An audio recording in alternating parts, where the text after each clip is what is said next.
Hey, okay, right. Let's have a look. Hopefully everyone can hear me. Hopefully the audio is good. Let's just double check. Yeah, audio looks okay. Let's check in here as well. Let's have a look. Okay, audio's fine. Yeah. Love the intro. Okay, I just wanted to do a quick video, guys. Just reacting to some recent stuff that has come up in the Stadia kind of news. I'm also noticing Stadia Player One on our live. Podcasts. Just search for This Week on Stadia. You will find our show there. Yeah, that's cool. Okay, don't want to copyright strike with their channel. Excuse me, guys. So I just want to go over something really quickly, just in general. Kind of what's been happening with the channel, a little update, maybe talk about some of the things that I've came across article wise that I want to just touch on really quickly. If you notice with our Stadia kind of top banner, I really need to edit this channel art and make it better because it's so terrible at the moment. You'll notice in the right hand side, there's a link to Anchor. Anchor is the provider of the Stadia Scotland podcast. Which has been really easy for us just to get stuff up and then get it distributed to different places. It's still not on iTunes yet. I probably could fix that just by copying the RSS feed. I don't know how that'll work, but yeah, the Stadia Scotland podcast is definitely on some of these bigger services. So we're just kind of waiting to see how it goes. But yeah, we've got 3 episodes up now. We just done one last week. If you guys haven't heard it, it's also on the channel, on the YouTube channel. And also we have a link to the Facebook page, which is just kind of there basically to interact with people on Facebook. But yeah, we weren't using it too much. Anyway, what I wanted to talk about was, apart from the kind of small channel update and letting you guys know about the kind of stuff that we've changed the layout of the podcast episodes on YouTube as well, so they're easy to find. Still some other videos in here. But yeah, it's been interesting because as of today, which is Sunday, you can probably see my time down here, it's super late. But Stadia is now, I mean, according to this, it is the 18th now, so yeah, it launches tomorrow at 5 p.m. The only thing is, I won't be able to play it tomorrow, and I won't be streaming it tomorrow, mostly because I have a good feeling that the last time I checked my Google order for Stadia, it showed that my package delivery date was the 27th, or estimated was the 27th. So you're getting towards the end of the month. Depending when it ships, maybe even the end of the week, I might be lucky and get a code. But as it's looking at the moment, I don't think I'm going to be getting to play Stadia for maybe at least another week, which sucks. However, I can't really moan because I did order Stadia at the start of October, so I was, very late to the party when it came to ordering the Stadia, which is fine, just totally fine. I understand that they're trying to get out to people who ordered super early and were in, straight after the conference in March, but kind of sucks because I want to obviously play it, but at the same time, I'm not too broken up about it. On top of that, just in general, I've been just watching more and more people just absolutely berate and shit on Stadia constantly. It's just an influx of never-ending people just wanting to talk really bad stuff about it. This video that I'm bringing in here was a recent video. I don't want to play too much of it because, again, with copyright.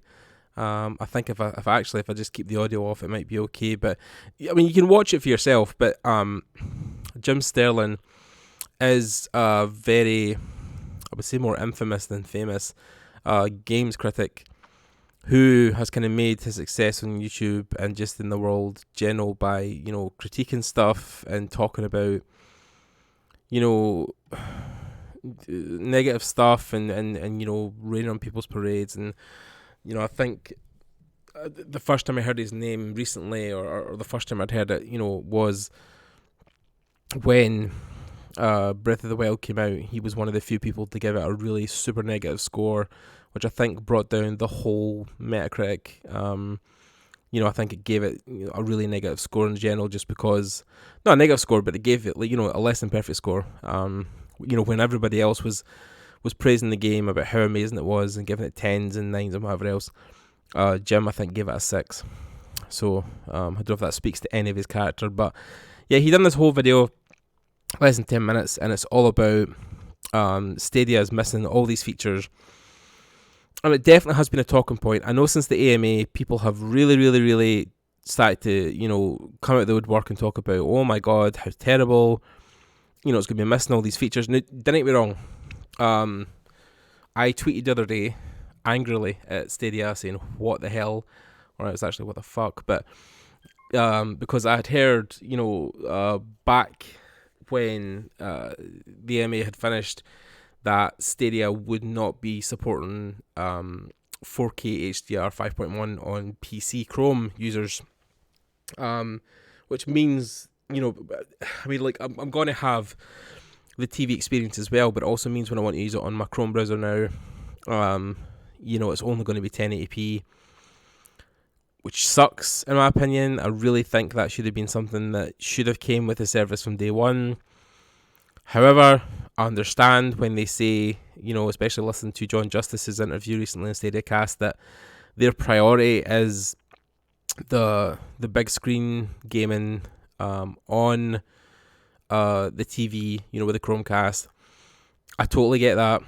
I really do understand that is a priority for them, and they want to nail that first before they think about anywhere else.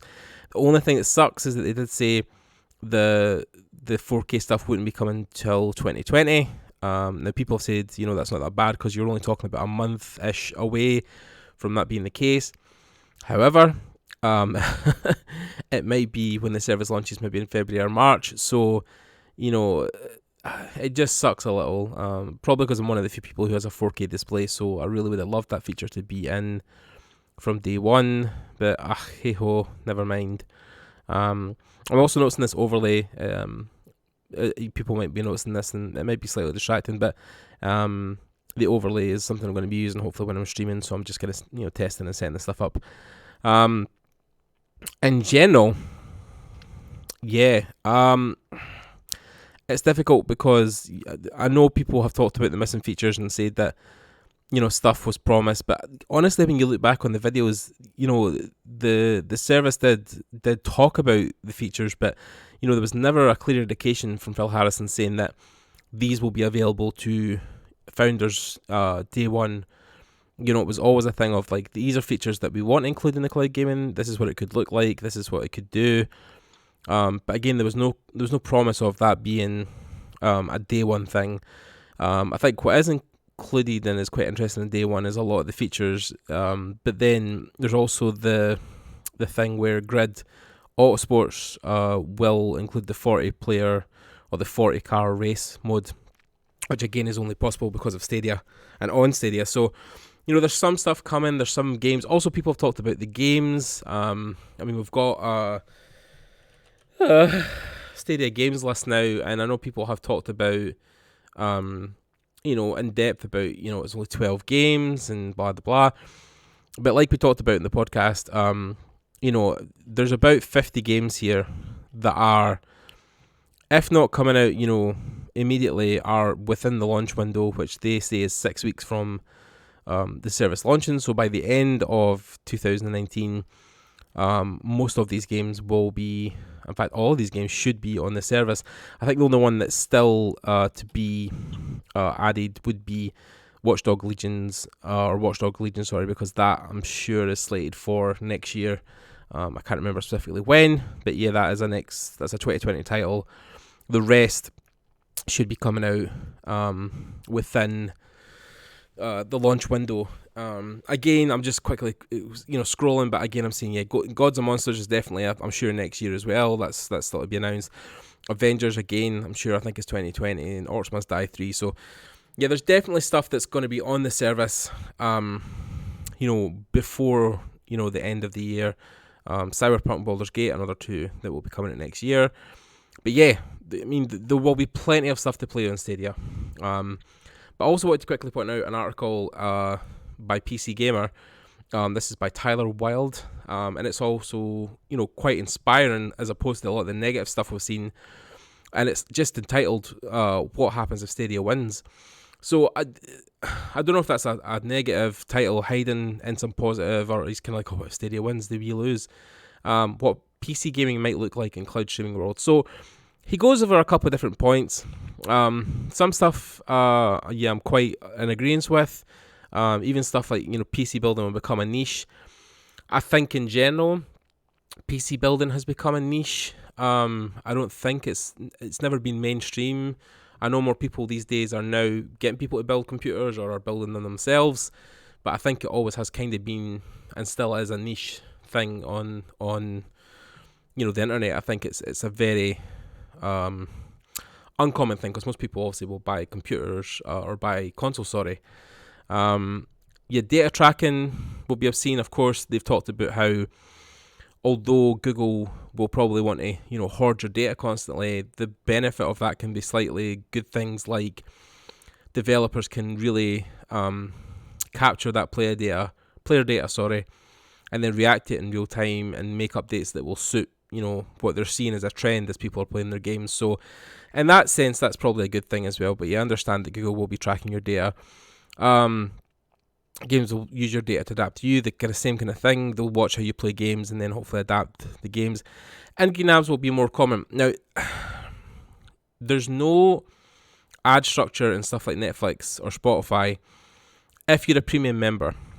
So I think if you are paying for the premium service, the $9.99 a month, which will include the free games and the 4K HDR 5.1, I would never think they would include ads in a service like that. It would be similar to Spotify and Netflix where, you're paying for the service, you don't get ads delivered. However, if the free service was going to take off and people were of course using it for free, then yeah, I could definitely see a future where people would be having ads within games, especially if it was a free service, because they have to make money off the service somehow. They are a business at the end of the day. Cross-game interaction would be put to cohesive. So yeah, talking about cross-play, which I would love, they talk about Dust 514, which has kind of done some of this just now with Eve Online. And, I would definitely see a great future in this. I would love to be able just to, like Fortnite's done recently where, they just have crossplay across all platforms, including phones. I would love to have a future where I could just pick up and play a game and play with anybody. Massive multiplayer games would be extremely massive, of course. You'd have millions of players, if not thousands, in one city. Speed will change the relationship to games. Games could be released one day, people could be playing it the next. There's loads of stuff here, like, even like modding would only happen officially. One of the biggest things I thought was really positive was that cheating will disappear. So yeah, it'd be really, really hard to cheat within games moving forward, which I think would be interesting. So yeah, there's a couple of things that are on the article. Probably need to read that more in depth, but yeah, I think it is a more positive spin on Stadia, and I'm glad to see someone at least taking the higher road and trying to think about a good future that includes cloud gaming. So yeah, that's all I wanted to talk about, guys. Just jump on really quickly and cover a couple of things. But yeah, if you've got any more comments or questions, just leave them down below, and I will catch you guys later. Bye.